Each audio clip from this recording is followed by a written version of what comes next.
Now, first of all, to remove the guide, you're going to need a razor knife, which I have here somewhere. Okay, found the razor knife.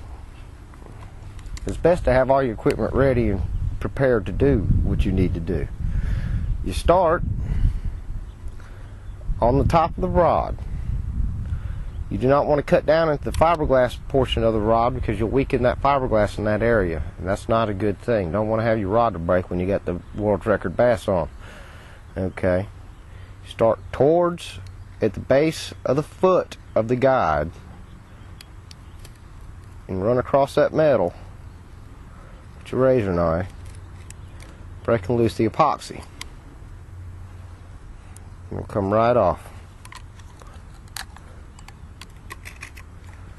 Okay, you rock your guide a little bit and it'll pop right out.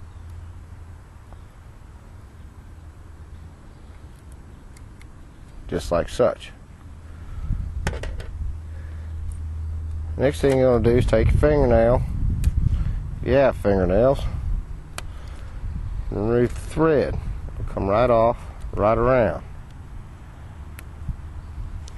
Now, you'll have a little bit left over that was the base of the foot of the guide. Now be really careful with this. Cut across it at an angle. Just enough to get through the glue.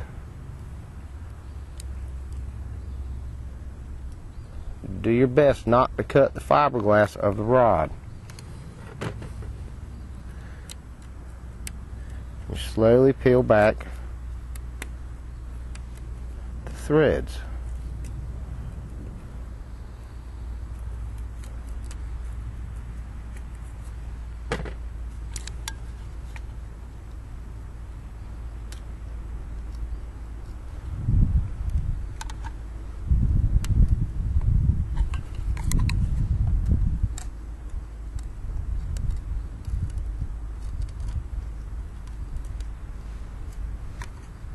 Okay, and there we have a removed guide.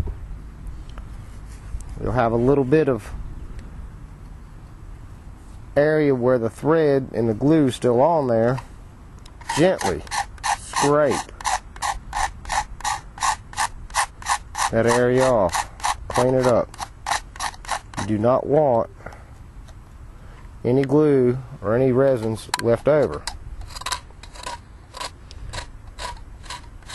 This will most likely remove some of the paint from the rod.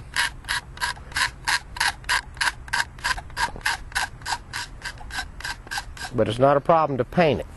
You can use, I guess it's Testos model paint, will work. But just gently